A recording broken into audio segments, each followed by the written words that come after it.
kababayan, kumusta kayo? Today is Saturday, February 1st, first day ng February, no?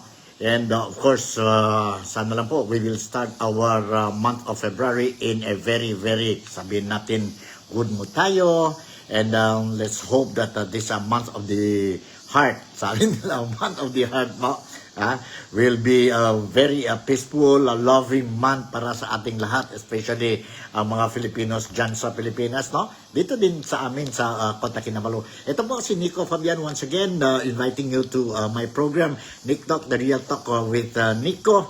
And today it's February 1st, kaya sabi ko kanina, February 1st na po, first day of the month of February.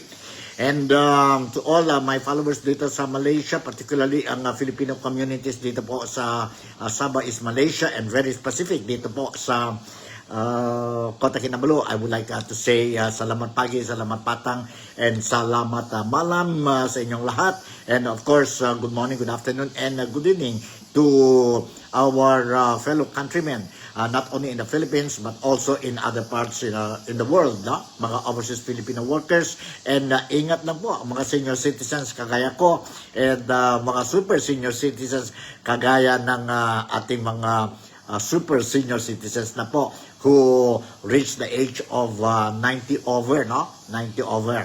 Meron pa dyan sa Pilipinas nag 100 na po, no? So, ingat-ingat lang tayo po. And of course, continuation din ng celebration ng Chinese New Year dito po sa Malaysia. And it will go on until middle of this month kasi 15 days ang Chinese New Year celebration dito po sa Malaysia. Okay, today we're going to touch tatlong topics yata po kung may time pa tayo. The first topic that we are going to discuss and see, no? Ang rally conducted yesterday dyan sa Pilipinas po, no? Tatlong rally yan po dyan sa Pilipinas, particularly ang areas ng Liwasang Bonifacio at saka dalawang rallies carried out dyan sa EDSA Shrine, People's Power Monument po dyan sa Maynila.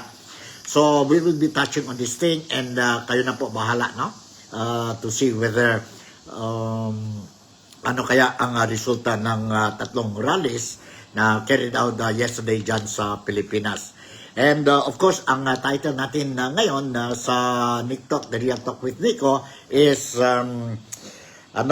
ma-impeach kaya si Sara or VP Sara Duterte dahil sa rally kahapon. Palagay ninyo po, no? Sa palagay ninyo po, what can you say about this thing? But anyway, before going any further or touching on this first topic natin po, I just want to say also that I appreciated the initiative of one of my neighbors dito po sa Kota Kinabalu, particularly dito sa Penampang district, wherein a lot of people were surprised yesterday when they heard this lion dance performance in one of the Filipino houses po, no? One of the Filipino houses dito po sa Kota Kinabalu. Not many were expecting, or they were very surprised that even a Filipino invited a lion dance sa bahay nila po, and for the people around the area, ang mga neighbors nila po, and of course ang mga workers nila po to they will bring the spirit of Chinese New Year po, not only to the neighbors but to everybody dito po sa Sabah. So congratulations to my friend si Jojo for organizing this lion dance po, no? Sa bahay nila. And Jojo is a local, but what struck me most is that not many Filipinos, no, will be inviting lion dance to perform sa bahay nila po. And I was also touched that ang mga workers nila po, majority are Filipinos, Filipino domestic workers, no? Helpers.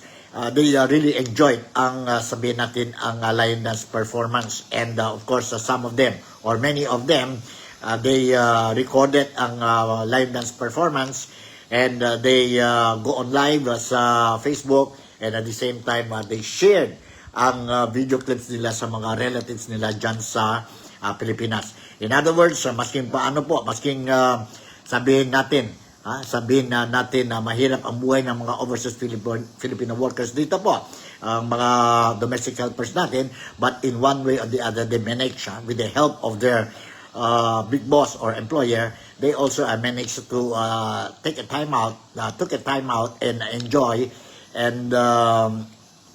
the Chinese New Year celebration po dito sa Malaysia or dito po sa Kota Kinabalu. And shoutout muna tayo kay Manuel Demetita. Shoutout sa iyo. Good morning to you. Salamat pagi to you. Salamat patang and salamat malam. Nasaan ba ito si Manuel? Dito ba ito sa Sabah or kung saan man? Anyway, God bless you. God bless your family. And God bless everybody. Okay. Tuloy natin ang programa natin. The first thing that I'm going to share with you, ito na po, ang rally carried out dyan sa Maynila yesterday. 3 rally ito po, no? And of course, I'm pretty sure that since it is Saturday, no? Saturday ngayon, I'm pretty sure karamihan ng mga countrymen ko po dito sa Sabah, no? Rest day nila, and they will be watching this page ko po, no? Or this program, no? This program. In fact, the other day, I featured ang open house ng isang kaibigan ko dito, si Mr. Jimmy Tan. And ang dami po viewed ang special report ko po. Thank you very much for viewing. So, okay. Tuloy natin po ang topic natin na ngayon. And to start with, let me share you itong news report po dyan sa Manila, sa mainstream media regarding itong rally po yesterday. Rally yesterday dyan sa sa EDSA shrine, no?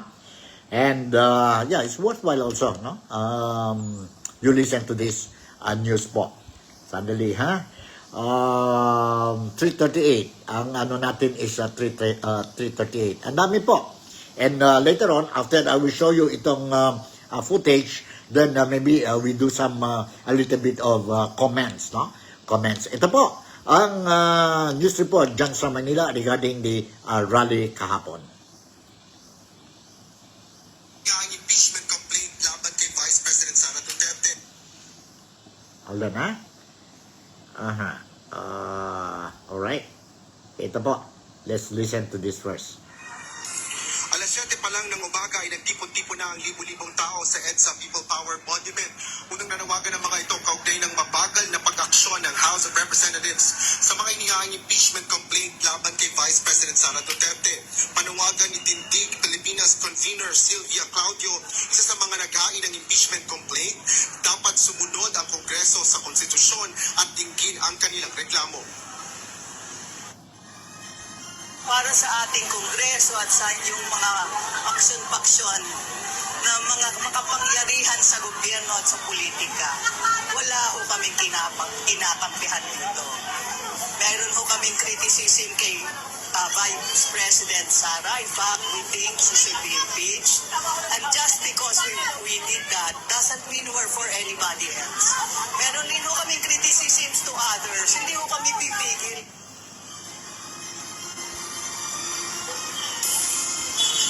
Matapos ang programa sa EDSA White Plains Avenue kaninang tanghali, tumungo naman ang mga ito dito sa kanto ng EDSA at Ortigas Avenue.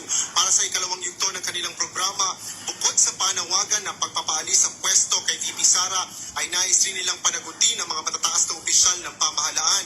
Pangunahin na dito si Pangulong Bongbong Marcos Jr. at House Speaker Martin Romualdez dahil sa kanila'y pinakamalalang national budget sa kasaysayan. Binigyan din ni dating Finance Undersecretary Professor Shelo Magno na ang 2025 national budget ay ang worst budget.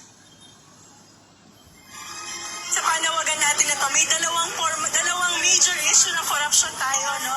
Na gustong tutukan. Isa ay yung sa 2025 budget at yung isa yung associated corruption kay VP Sara at kay Pangulong Duterte.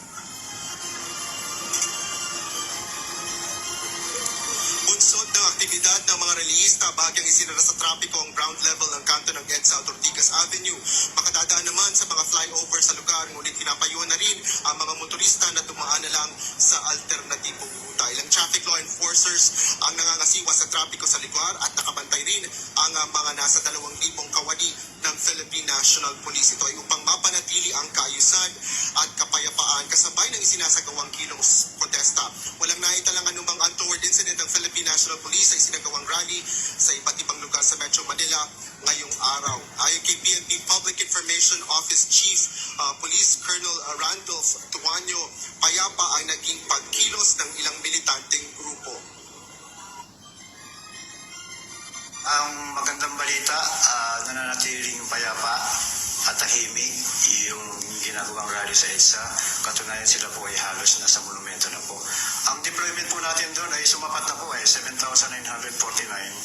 at nananatili silang nandun at yung meron po tayong fusion doon ng mga intelligence operatives natin kung sakasakaling magkaroon ng impormasyon na makuha, pero nananatili pong peace and orderly yung rally na gaganap po sa EDSA papunta monumento pa. Base po doon sa permit na binigay nila is hanggang alas 5 lang po yata ay yung binigay po sa kanila. Pero wala naman po nakikita ang problema initially yung ating mga ground commander kasi orderly naman po talaga yung ginagawa nilang rally po doon sa mga lugar. Okay, good news. Orderly carried out ang 3 rallies dyan sa Maynila yesterday and ano po, may mga questions dito po I received from my countrymen dito sa Sabah po. Sabi nila, ano ba ito? Will it convince the congressman natin dyan sa House of Representatives to push through ang impeachment complaint against Vice President Sara Duterte po, no? About Sara Duterte. And mayroon din nagsabi sa akin po, Sir Nick, ano ba ito, no? Saan ba ang mas malakas ang boses? Ang mga Filipinos who participated in the Iglesia ni Cristo rally, numbering something like 1.5 to 1.8. Diyan lang po yon sa Quirino Grandstand last January 13. No? And nationwide itong peace rally nila, and it has something to do about saying no to the impeachment of VP Sara following the statement of Ferdinand Bongbong Marcos, ang presidente natin po dyan sa Pilipinas, saying that advising ang Kongreso not to push through with the impeachment of VP Sara dahil po ang dami pang mga priorities dapat for the lawmakers to look into kasi ang dami tayong mga problema dyan sa Pilipinas. Be it ang rising prices of essential goods sa Pilipinas and ang presyo po ng mga pamasahe, ang corruption cases dyan sa Pilipinas at saka ang dami pa po, no? Kaya nga ang Iglesia ni Cristo decided to organize itong peace rally nila which was participated nationwide by no less than 2 million people. And yesterday, itong tatlong rally po, no? There is one group dyan po sa shrine. It's a shrine po.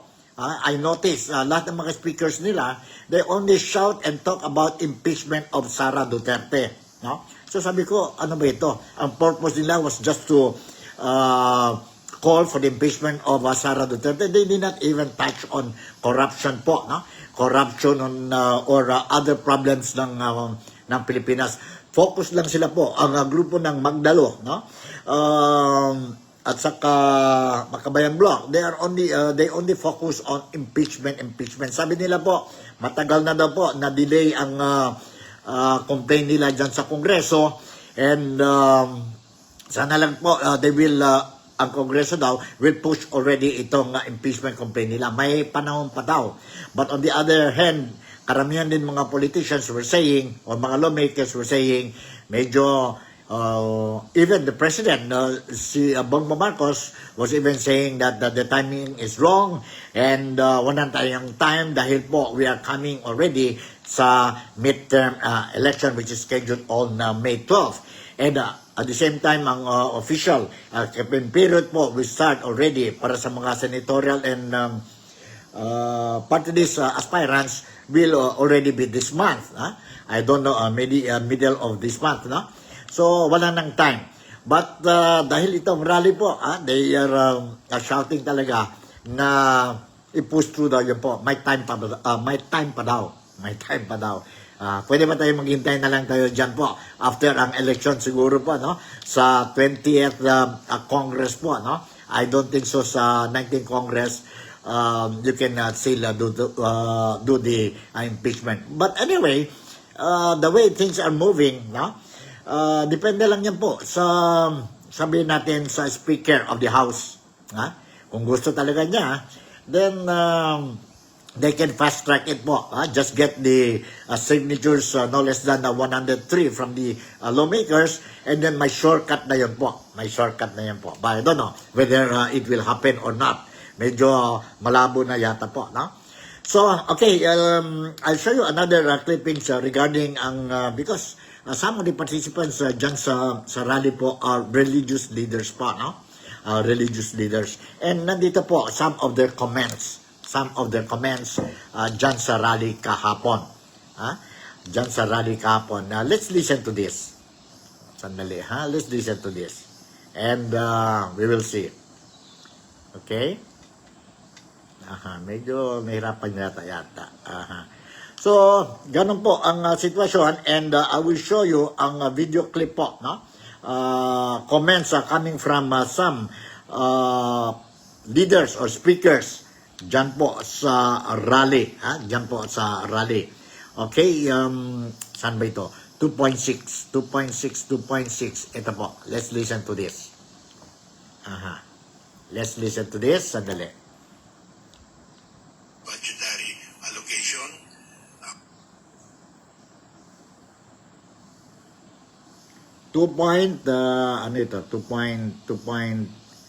Sandali para hindi tayo magmali.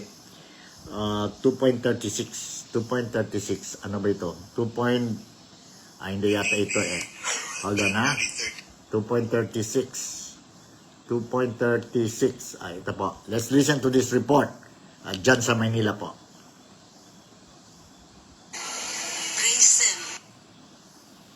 Let's listen to one of the news reports dyan sa Manila kahapon.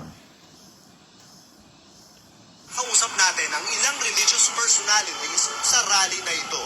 Kabilang na si Sister Jo Borromeo, isang 81-year-old na veterano ng 1986 People Power Revolution dito sa EDSA.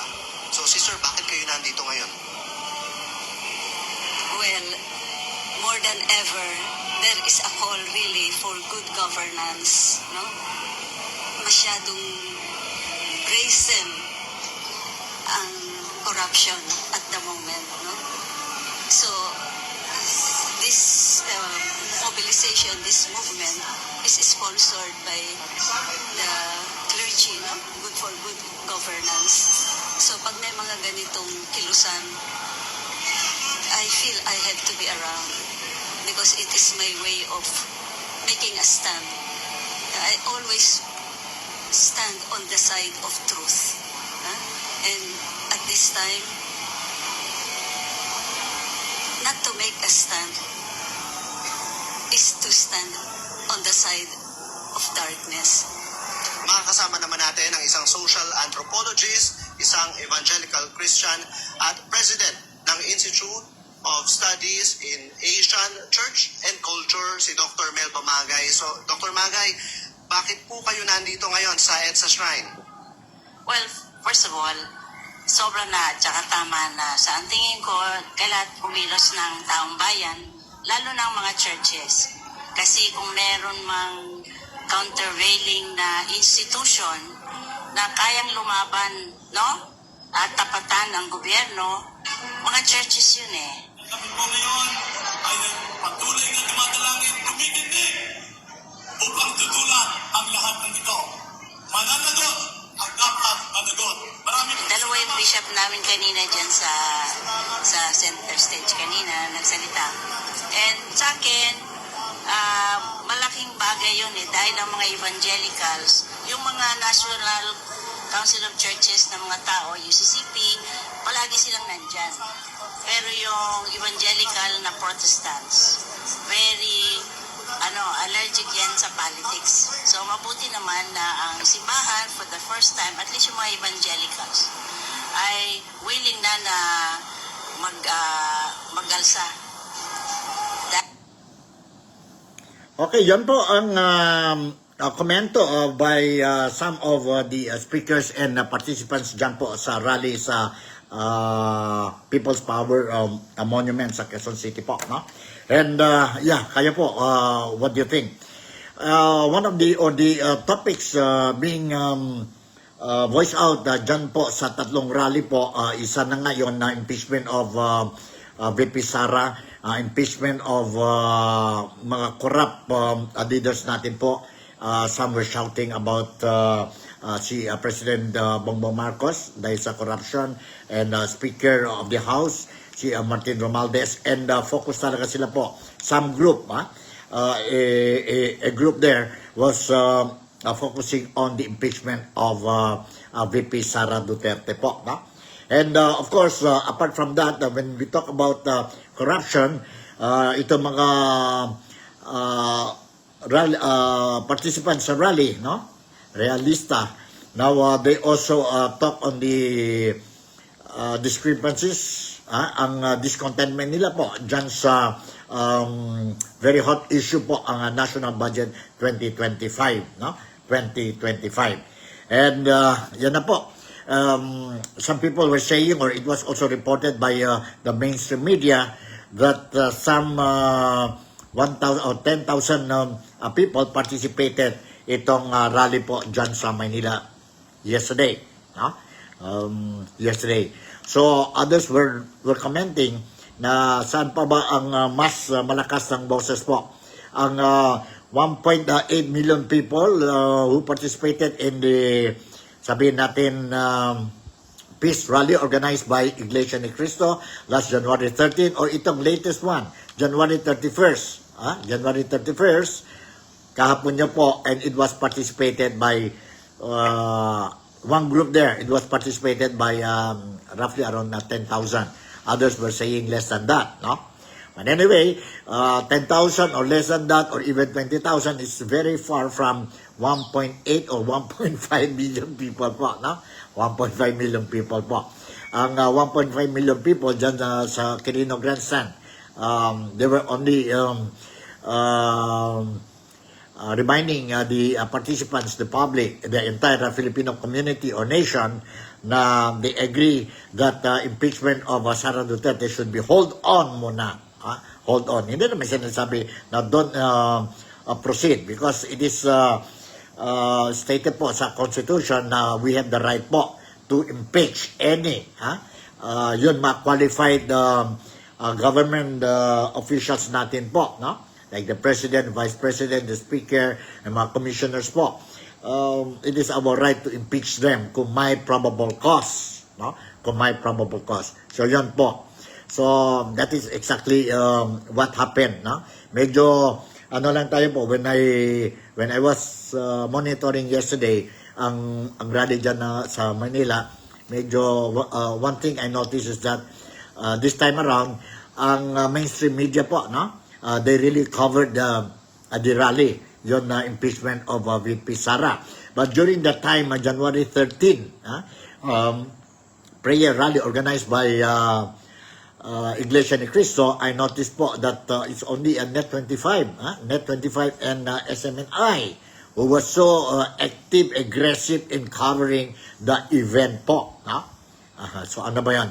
May bias ba yon ang mainstream media natin dyan, or wala? It's up to you po. That is my personal observation lang po. That's my personal observation. Okay, let's move on.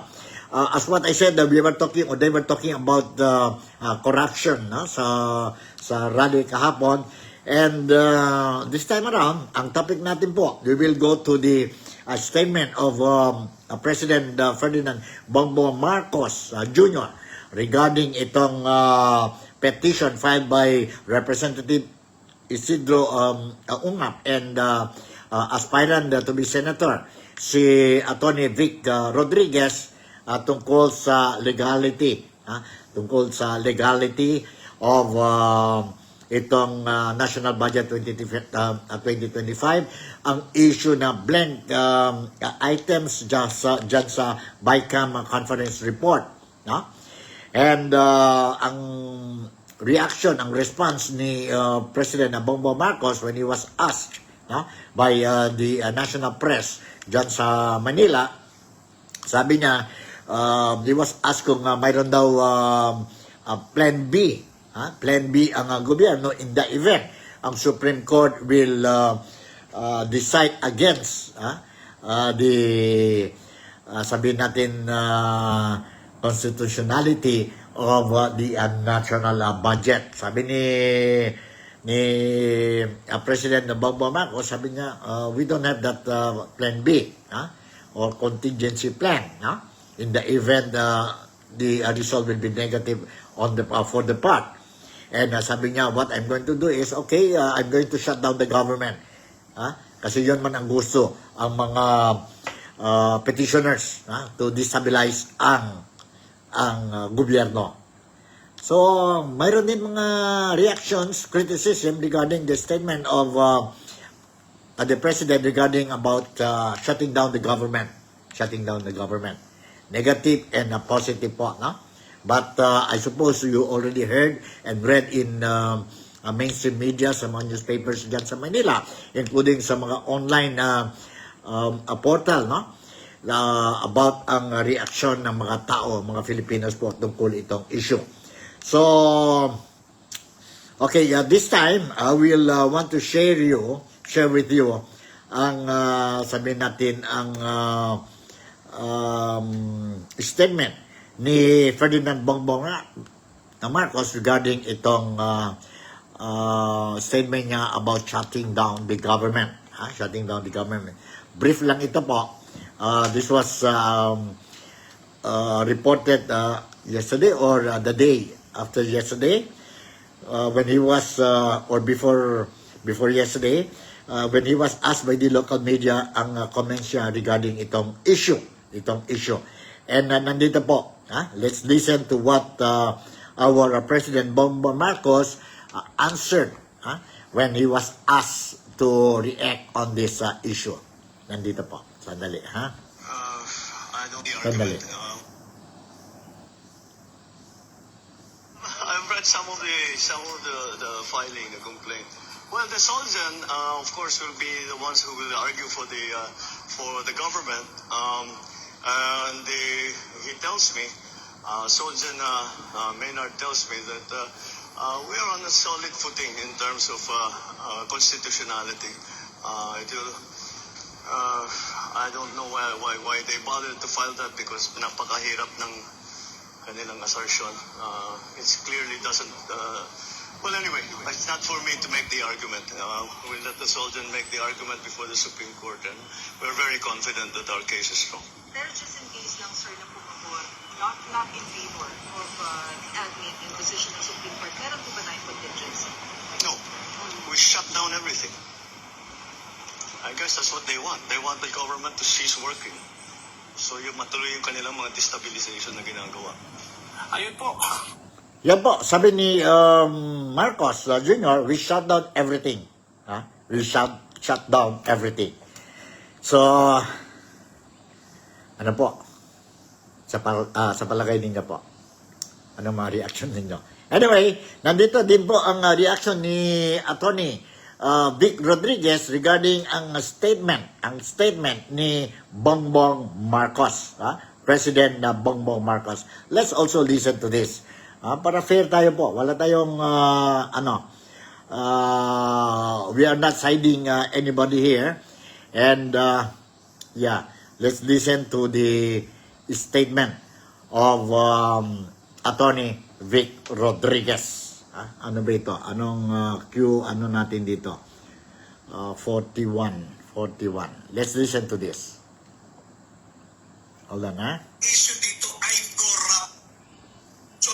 Hindi magsha-shutdown ng gobyerno. May mekanismo dyan yung tinatawag nating reenacted budget. at yung sinasabing so that we can continue destabilizing the government, that is wrong. That is totally misplaced and out of place yung kanyang sinabi. Sapagkat ang issue dito ay corruption. Corruption sa kanyang administrasyon, hindi ang destabilisasyon. Because if we are destabilizing the government, bakit kami tatakbo sa Korte Suprema? Hindi ba dyan ay pagkilala sa rule of law? Hindi ba dyan pagkilala sa supremacy of the Constitution? Yan po ang statement ni Attorney Vic Rodriguez. And no? What is this? O kung pwede daw mag-replay ang statement ni Attorney Vic Rodriguez. Sandali. Alright, sandali. Okay, we will give this. Replay daw, replay. Let's listen again. So, hindi magsha-shutdown ng gobyerno. May mekanismo dyan, yung tinatawag nating reenacted budget. At yung sinasabing so that we can continue destabilizing the government, that is wrong. That is totally misplaced and out of place yung kanyang sinabi. Sapagkat ang issue dito ay corruption. Corruption sa kanyang administrasyon, hindi ang destabilisasyon. Because if we are destabilizing the government, bakit kami tatakbo sa Korte Suprema? Hindi ba dyan ay pagkilala sa rule of law? Hindi ba dyan pagkilala sa supremacy of the Constitution? Okay, yun po. Ang, again, nag-replay tayo ang statement ni Attorney Vic Rodriguez, who is a candidate to be part of the Senate after the May 12th midterm election. Kayo na po bahala whether you're going to support him, his candidacy, pagdating po sa voting day natin po sa May 12th. Sa May 12 po. Okay, the issue behind it is, yun na po ang National Budget 2025. Ang allegations na mayroon na blank items sa bicameral report, no? Sa bicameral report. And now, let's listen. Let's listen to former Speaker, Congress, House of Representative Speaker, si Representative Alvarez po. He will be explaining to us kung paano talaga ang proseso po dyan sa Kongreso when it comes to itong national budget, preparing for the national budget po, both by the Senate and the Congress, by the congressman. Okay, let's listen to this. Hold on, ha? Sandali. Medyo nahirapan tayo dito. So, ito mga issue po, very hot issue ngayon dyan po sa Manila. And sana lang po, no? Sana lang po we will be able to solve this problem. Mahirap na po kung palagi na tayong magulo sa Pilipinas po, no? Anyway, let's listen to the statement or explanation of former Speaker of the House, si Representative Alvarez. Representative Alvarez. Okay, sandali po. And kayo na bahala po to mag-husga. Sandali, nandito po. Hindi kami nagkaroon. Sandali. Okay, you listen to this carefully. And para this claro mas disente. Alright? Nandito po. Sa mga nangyayari ngayon sa Kongreso, no, talagang irregular ito. Dahil sa aking pagkaalam, matagal na rin ako naging congressman. Ngayon lang ito nangyayari. Yung ibang mga nakaraang speaker, including myself, hindi kami nagkaroon ng lakas ng loob para pakialaman yung budget na naaprubahan na ng plenary. Kasi ang proseso kasi dyan, BICAM report. So yung BICAM report na yan, pirmado yan ng lahat ng mga BICAM members. Yan, dadali na yun sa plenary, paaprubahan sa lahat ng mga congressman. Yun ang pagbubutuhan. Kung ano yun ang pagbutuhan doon, yun naman ay dadalhin ngayon sa magiging enrolled bill. So subject na sa printing. From printing, yun na yung iaakyat nila sa for signature ng presidente. Ngayon, dito sa mga nangyari, ay nagkaroon tayo ng ebidensya na blanco yung mga itong dumating sa plenary na BICAM report, blanco. Maraming items, blanco. Ang tanong, bakit pagdating sa enrolled bill ay na-fill upan na? So saan nila nangyari ito? Sa printing. Doon po nangyayari yan. Pinakialaman nila yung printing. Hindi sinunod kung ano yung inaprobahan ng plenary. Kaya nung dumating sa Malacanang, kumpleto na yung yung bill na hindi dapat, dahil dapat yan yung enrolled bill mag-reflect doon kung ano yung inaprobahan ng plenary. Ang pwedeng makialam doon, siyempre number 1, Speaker of the House. Number 2, yung chairman ng Appropriations Committee. O kaya yung SecGen, pwede rin makialam doon. So yan po, klaro ang explanation ni Representative, former Speaker of the House, si Representative Alvarez, no? Alvarez. And may mga comments din dito po, si Tony Vic Rodriguez. Tony Vic Rodriguez. And let's listen to this. Let's listen to this also. Sandali, ha? Okay, medyo ano tayo? Para klaro mas disente. I'd just like to take this opportunity that even if two former Senate presidents, no less than former Senate President Frank Drilon said, ito yung pinaka-corrupt na national budget na kanyang nakita. Sinabi rin ni Senate President Tito Sen, na akin din naman kaibigan, na may talagang maraming blanco at mali yung prosesong ginawa dito sa paglimbag ng 2025 budget. Ganun din yung sinabi ni Senador Ping Lacson. Tatlong senador na ito, pang-apat, yung kapatid mismo ni Bongbong Marcos, si Senador Amy. So kung titingnan mo, 4 na senador, dating 2 Senate President, at itong tatlong ito ay kumakandidato sa ilalim ng sariling partido ni Bongbong Marcos. So, okay po. Yon ang brief statement ni Attorney Vic Rodriguez tungkol sa issue. And meron pa tayo dito, isa pa. Meron pa tayo dito kay Attorney Vic Rodriguez. Hold on, ha? Ating malaman. And I'd just like to take this maganda, Coach Oli, we have to identify kung vice cam ba ang tumira nito mga daang bilyong pisong halaga, being the third chamber or third house. Kasi baka meron pang fourth chamber, baka meron pang fourth house. Sino-sino kaya ito? Kaya nga lagi kong tanong, sino yung may makating kamay na naglagay ng halaga dyan? Babae ba siya?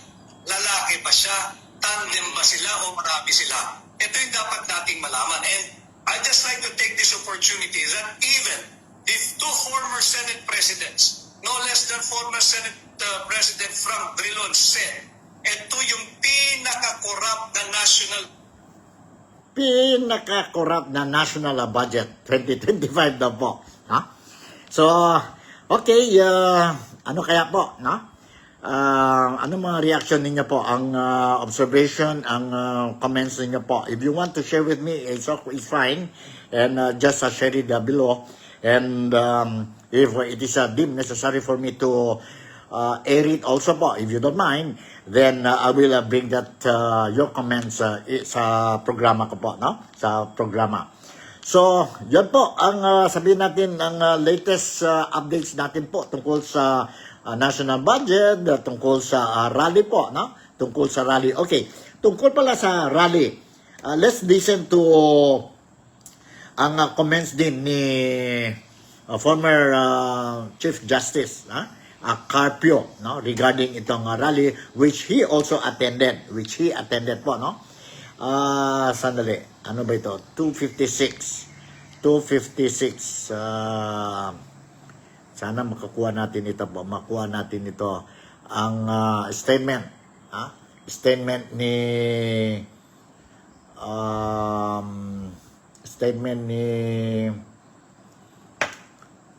Carpio. Carpio. Hold on po. Let's listen to this. 31 Sandali, rally.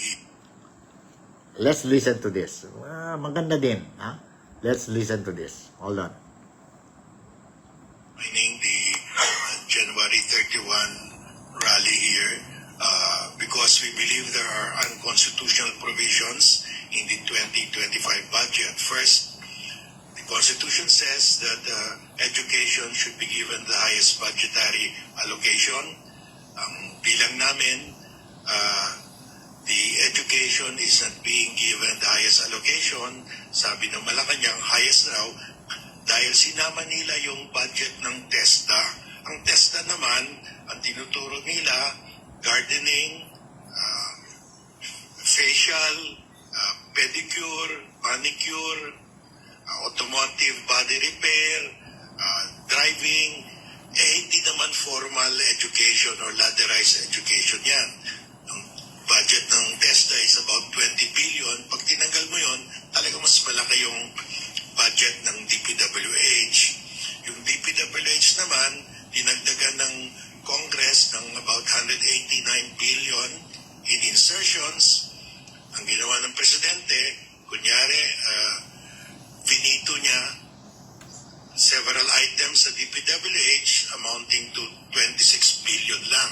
Hindi niya ginalaw yung insertion ng Congress of 189 billion. So yung budget for flood control, for rock netting, etc. ng nilagay ng Congress, hindi niya ginalaw. Ang ginalaw niya, yung unprogrammed appropriation na wala namang pundot. Finito niya about over 100 billion plus, pero walang epekto yon dahil wala namang pundo yon. Window dressing ang tawag doon. Pangalawa, we are also questioning the constitutionality of the 2025 GAA dahil zero allocation ang binigay sa PhilHealth. Sabi ng saligang batas, health should be given priority. Zero ang binigay Walang priority yan. Tsaka, under the existing law ng SIG taxes, dapat 72 billion plus ang ibibigay directly and automatically to PhilHealth. Ang giwa ng Kongreso, hindi nila binigay ito. Kunyari, in the past, dinadaan nila sa GAA, hindi dapat idaan na kasi directly and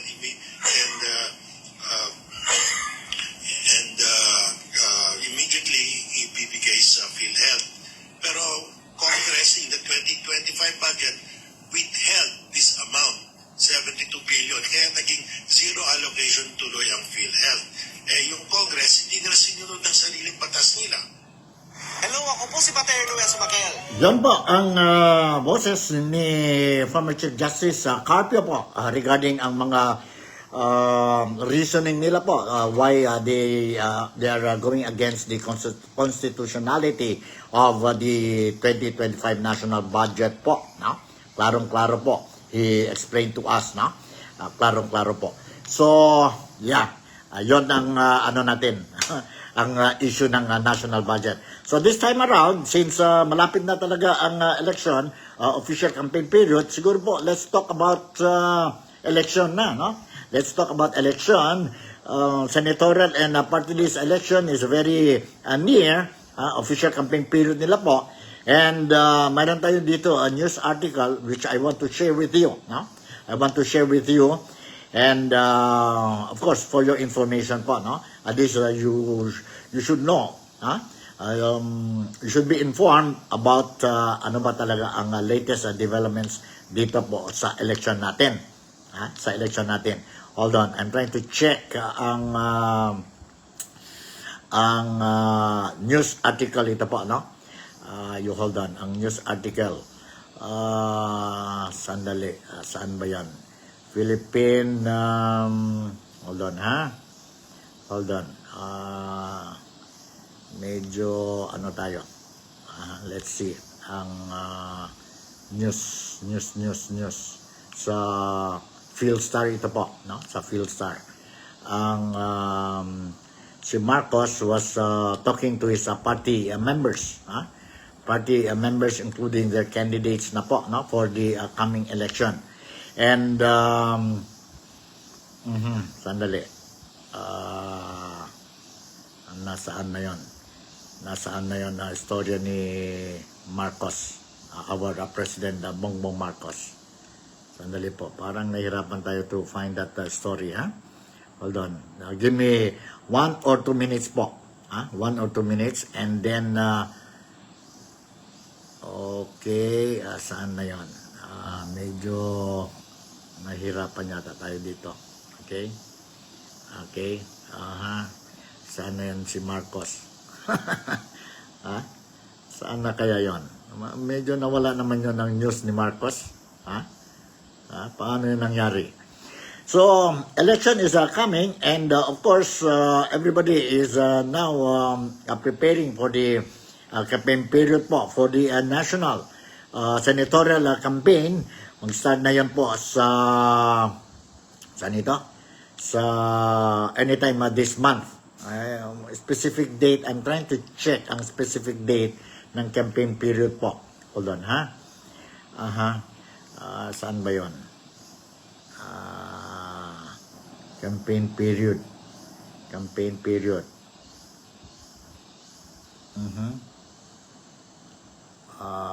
Let's check sa GMA. Let's check sa GMA kung mayroon tayo dito po sa GMA, ang news ng GMA. Alright? Okay. Maganda itong balita din po, no? Election ban, violation, arrest, reach 554, COMELEC says, no? But anyway, we will try to see saan ba yun na istorya nila tungkol kay Bongbong Marcos, wherein he was telling, yun mga advices, preparation for the election po, no? For the election. Yun ang mga advices ni Bongbong Marcos, and he wants that pagdating na po ang election, they want to have 100%. 100% na victory po sa lahat ng mga kandidato nila. Sa lahat ng mga kandidato nila. So, what do you think? You think ang team ni Bongbong Marcos will be able to secure 100% victory? Lahat ng mga kandidato nila, be it senatorial, sa Kongreso, at saka dyan po sa city, municipal mayors, post ng mayors, vice mayors, and even ang mga councilors nila po, no? Even ang mga councilors nila. So, let's see po. That's why I decided, no, to come up with my daily blogging po, dahil po especially itong mga Filipinos, especially mga Filipinos dito sa Sabah, so that they will be able to be enlightened when they make their decision, when they will make the decision, when they think ang mga pangalan ng mga aspirants po, no? They will know kung ano ba talaga, are they worthwhile giving our votes to them or hindi.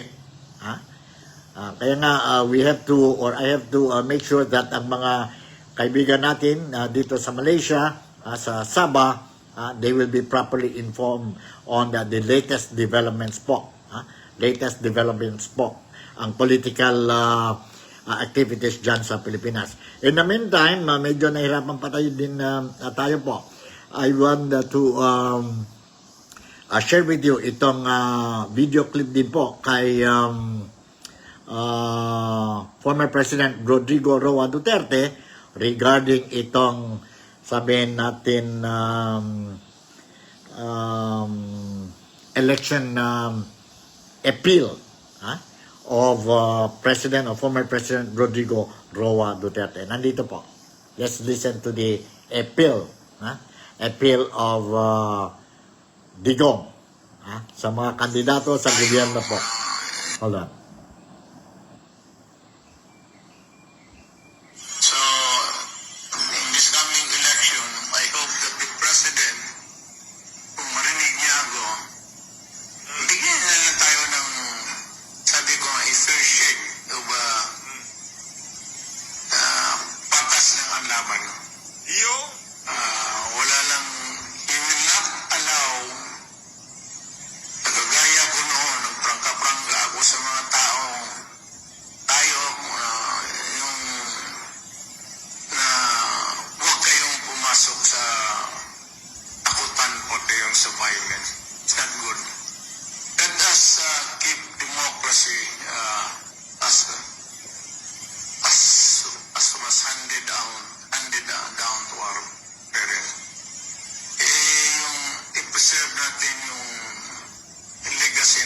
ibinigay nila sa atin.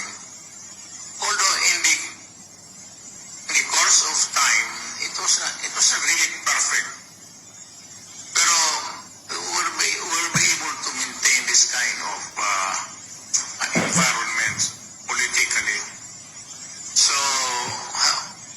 we try to maintain that kind of whether we are the ones in power or opposition tayo. Sana si Presidente Marcos will see to it that wala lang and yung vote buying, wala yun talaga na. Kasi yung vote buying is really out of the, hindi natin pwedeng pakialaman yan eh. You cannot control it in a way, so what would be the point in making so much noise? It would just magsamang loob ka lang. Pero yung mga violence, terrorism, ayan ang hindi pwede. And I'm sure that the President, Mr. Marcos, will not allow that. Politiko siya, dumaan siya ng mga ganun eh.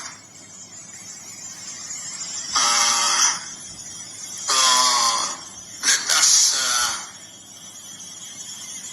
go back to our respective territories and start to organize. Mahirap mag-organize pag walang pera. So, ang PDP is shoestring budget talaga to. But whatever na makuha namin ng malaki, kung may magbigay man, gaya ng mga negosyante, we will share with you whatever ibibigay namin sa taas. Yung mananalo na, kagaya ni Yan po ang statement or advice ni former President ng Pilipinas, si Rodrigo Roa Duterte. Okay, sandali. I'll try again.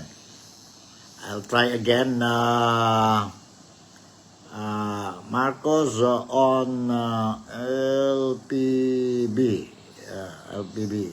Let's see kung makuha natin itong news niya. Medyo nahirapan tayong sa news ni President Bongbong Marcos. Okay, but anyway, sige lang, kung hindi tayo then maybe tomorrow I can share with you also ang istorya din ni Bongbong Marcos when he met yesterday ang partido niya po, no? Ang partido niya. Okay, one more time. Kung wala talaga, then sorry la. Sorry la.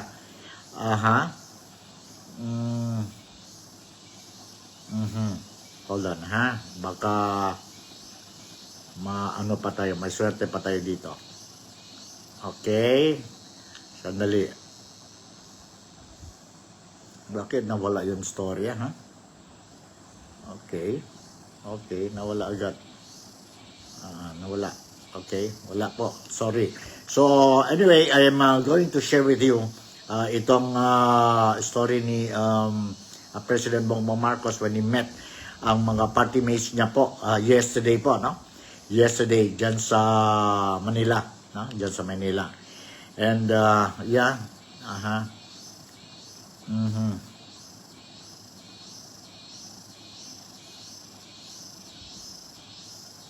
So, siguro hanggang dito na lang po ang episode natin for February 1st, first day of the month. And sana lang po everything will run smoothly sa atin and ang mga kandidato natin po for senatorial slate, no? Saka ang mga party list po, I suppose they are all set for the, just waiting for the, sabihin natin, ang official declaration of the campaign period. Reminder lang po, mga other candidates local positions po, no? Hindi pa po, you cannot sabihin natin a campaign or else you will be disqualified, no? You will be disqualified. So, hintayin natin po ang oras, ang oras ng for the other local aspirants in the midterm election, ang campaign period ninyo po, and reserve ang mga bullets ninyo po. No? And whether we like it or not, maybe I'm wrong or I'm right. It's a fact now, facts talaga yan, na pera-pera po sa eleksyon. So, ingat kayo po sa pera-pera. Sa pera-pera po. And of course, this time around, I am expecting, I hope I will be wrong. I hope it will not happen. Ang dami na yan po, during the campaign period, ang mga issues below the belt. Sana lang po, we'll stick to the issue. Stick to the issue. Huwag na yun below the belt na po, no? Mga personal things na po. Mahirap na yun, no? Mahirap na yun. So, let's be professionals. When we do our things, let's be professional. When we do things, especially during our campaign period. To the voters, kindly po, listen, share your ears to them, attend to their sorties, campaign sorties, mga dialogues, mga debates po, and from there, make a wise and firm, decisive decision po, and make sure that only sabihin natin qualified, most qualified aspirants or candidates, we are going to put them dyan sa position. So with this, Nico Fabian would like to say once again, thank you very much for making me a part of your day today. Enjoy po kayo ang weekend natin po. Don't forget ang family bonding, and at the same time, tomorrow, don't forget our religious obligation. So with this, I would like to say Malaysia, Sabah, the Philippines, God bless us all.